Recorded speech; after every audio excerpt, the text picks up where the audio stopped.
Selamat menonton dan jangan lupa di-subscribe ya. Assalamualaikum warahmatullahi wabarakatuh. Apa kabar kawan-kawanku semuanya? Semoga selalu kita dalam keadaan sehat walafiat dan selalu tetap semangat. Oke, pada video kali ini kita akan melanjutkan video kita yang kemarin mengenai latihan soal seleksi PPK dan PPS tahun 2022. Untuk itu, marilah kita mulai belajar kita dalam video kali ini dengan mengucapkan lafaz basmalah. Bismillahirrahmanirrahim. Soal yang pertama. Untuk menyelenggarakan pemilu di desa atau nama lain kelurahan, perlu dibentuknya PPS. Apa kepanjangan dari PPS? Ya, jawabannya adalah A. PPS adalah kepanjangan dari Panitia Pemungutan Suara. Soal selanjutnya, siapa yang mempunyai kewenangan dan tugas untuk membentuk KPPS? Ya, jawabannya adalah PPS. Soal berikutnya, berapa lama masa kerja PPS? Ya, jawabannya adalah PPS dibentuk oleh KPU Kabupaten Kota paling lambat 6 bulan sebelum penyelenggaraan pemilu dan dibubarkan paling lambat 2 bulan setelah pemungutan suara.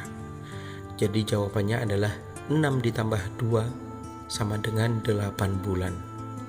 Soal berikutnya.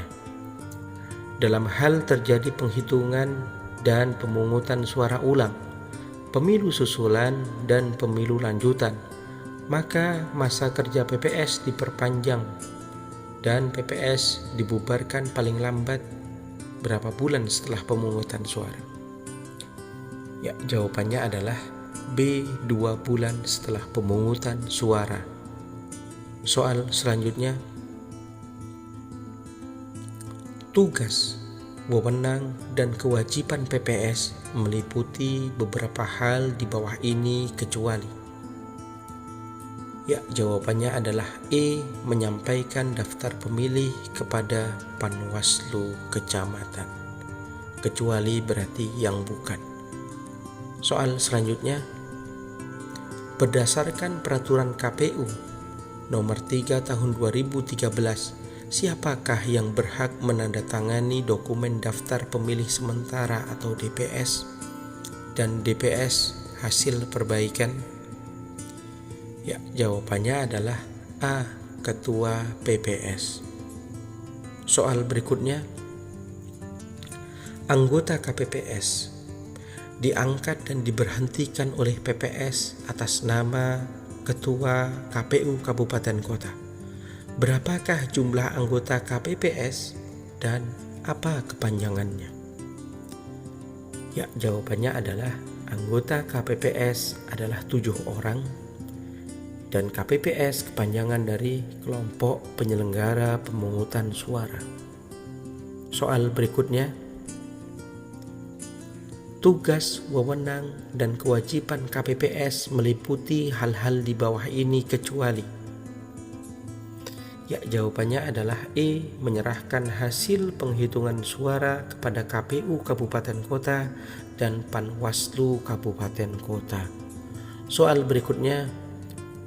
Tugas Ketua PPK adalah sebagai berikut kecuali. Ya, jawabannya adalah A. Mengawasi kegiatan Panwascam. Soal berikutnya. Untuk memilih calon PPK, KPU Kabupaten Kota melakukan tahapan kegiatan sebagai berikut kecuali. Ya, jawabannya adalah D. Melakukan seleksi psikotes calon anggota PPK. Soal berikutnya.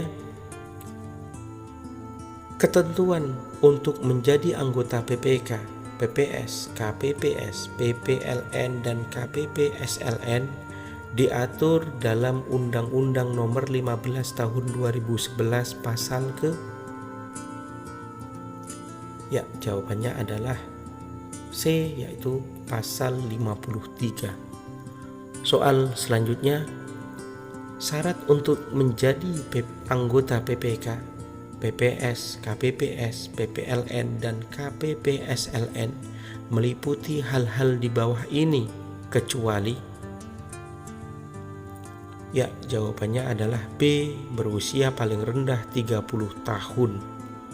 Ingat, kata kecuali berarti yang bukan. Soal berikutnya, berapakah jumlah anggota Bawaslu? Bawaslu Provinsi, Panwaslu Kabupaten Kota, dan Panwascam? Ya, jawabannya adalah Bawaslu RI sebanyak 5 orang, Bawaslu Provinsi 3 orang, Panwaslu Kabupaten Kota ada 3 orang, dan Panwascam ada 3 orang tiap kecamatan. Soal berikutnya, pemeriksaan, pengaduan, atau laporan atas adanya pelanggaran kode etik yang dilakukan oleh anggota Bawaslu dilakukan oleh? Ya, jawabannya adalah D, Dewan Kehormatan Penyelenggara Pemilu atau biasa disingkat DKPP. Soal selanjutnya, Bawaslu RI, Bawaslu Provinsi, Panwaslu Kabupaten Kota, Panwaslu Kecamatan, dan pengawas pemilu lapangan dan pengawas pemilu luar negeri menerima laporan pelanggaran pemilu pada setiap tahapan penyelenggaraan pemilu. Laporan pelanggaran tersebut disampaikan dengan paling sedikit memuat hal-hal sebagai berikut kecuali? Ya, jawabannya adalah E, saksi kunci. Soal berikutnya, berikut ini adalah tugas dan wewenang Panwaslu Kabupaten Kota sebagaimana diatur dalam Undang-Undang Nomor 15 Tahun 2011 kecuali? Ya, jawabannya adalah E, menyelesaikan temuan dan laporan sengketa penyelenggaraan pemilu yang mengandung unsur pidana. Seluruh tahapan pemilu merupakan objek pengawasan. Setiap penyimpangan harus diproses sesuai dengan aturan yang berlaku. Di antara penyimpangan berikut, manakah yang sangat mempengaruhi hasil pemilihan? Ya, jawabannya adalah I, mengubah hasil penghitungan suara. Soal berikutnya, berapakah jumlah anggota pengawas pemilu lapangan di setiap desa atau nama lain dari kelurahan? Ya, jawabannya adalah C, paling sedikit 1 orang dan paling banyak 5 orang.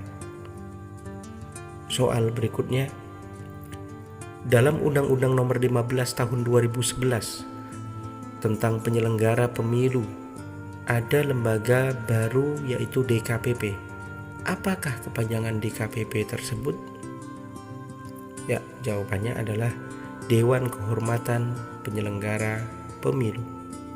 Soal berikutnya, tugas DKPP meliputi di bawah ini. Pilihlah jawaban yang paling tepat.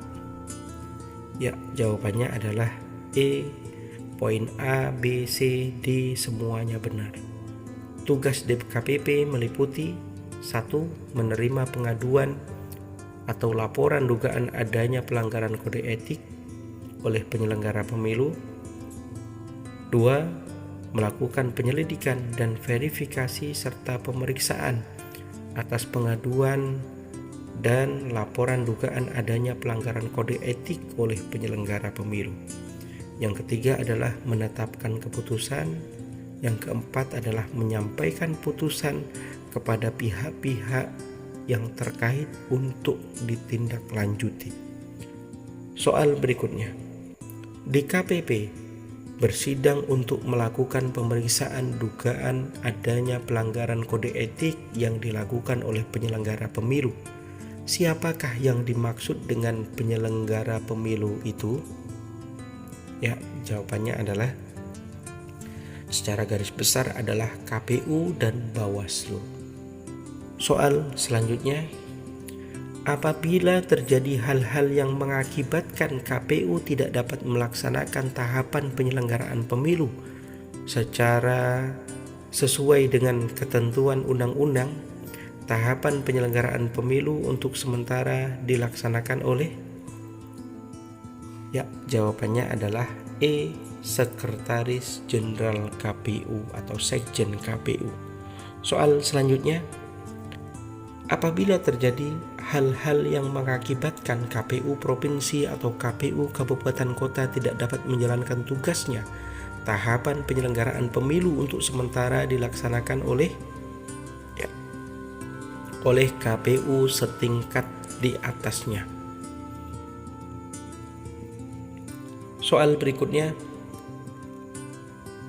apabila terjadi hal-hal yang mengakibatkan Bawaslu tidak dapat menjalankan tugasnya sesuai dengan ketentuan undang-undang pengawasan tahapan penyelenggaraan pemilu, untuk sementara tugasnya dilaksanakan oleh? Ya, jawabannya adalah E. Sekretaris Jenderal Bawaslu. Soal selanjutnya, pelanggaran kode etik yang dilakukan oleh penyelenggara pemilu ditandatangani oleh? Ya, jawabannya adalah DKPP. Soal berikutnya, lembaga pengawas pemilu di tingkat provinsi adalah? Ya, jawabannya adalah Bawaslu Provinsi.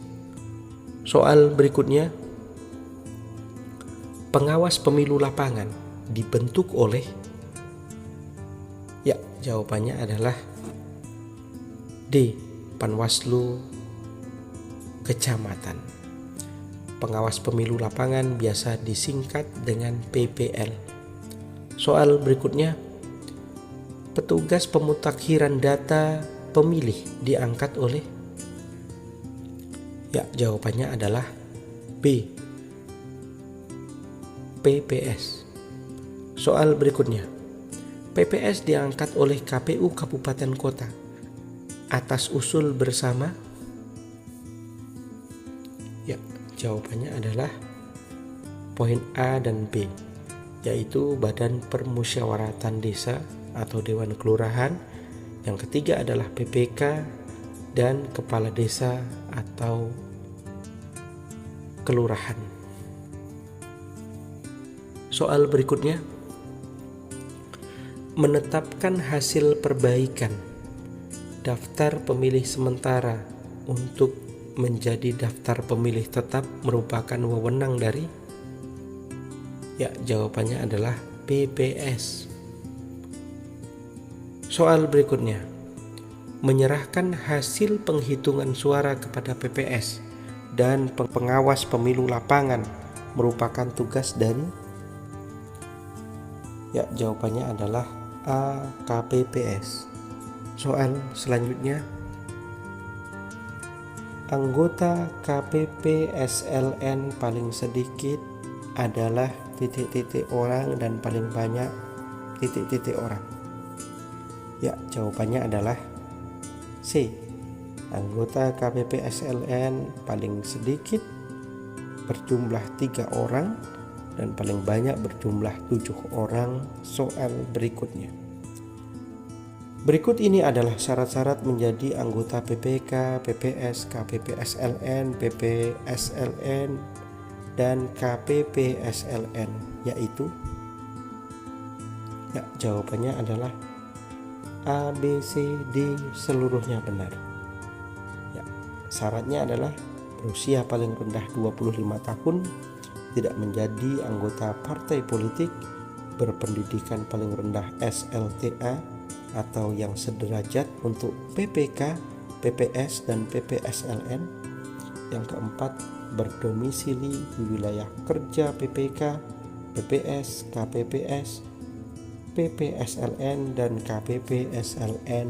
Soal berikutnya, dalam melaksanakan tugasnya, KPU Provinsi, dan KPU Kabupaten Kota bertanggung jawab kepada? Ya, jawabannya adalah A. Bertanggung jawab kepada rapat pleno. Soal berikutnya, dalam penyelenggaraan pemilu anggota DPR, DPD, DPRD Provinsi, dan DPRD Kabupaten Kota, penyusunan dan penetapan pedoman tahapan pemilu dilaksanakan setelah berkonsultasi dengan? Jawabannya adalah E, A dan B benar, yaitu setelah berkonsultasi dengan DPR dan pemerintah. Soal berikutnya, untuk mendaftar sebagai calon anggota KPU Kabupaten Kota, haruslah berpendidikan paling rendah. Ya, jawabannya adalah A, SLTA atau yang sederajat. Soal selanjutnya, tim seleksi untuk menetapkan calon anggota KPU yang akan diajukan kepada DPR dibentuk oleh, ya jawabannya adalah C, Presiden. Oke, baiklah kawan-kawan sekalian, sampai di sini belajar kita dalam video kali ini. Kita lanjutkan ke video selanjutnya. Semoga bermanfaat. Assalamualaikum warahmatullahi wabarakatuh.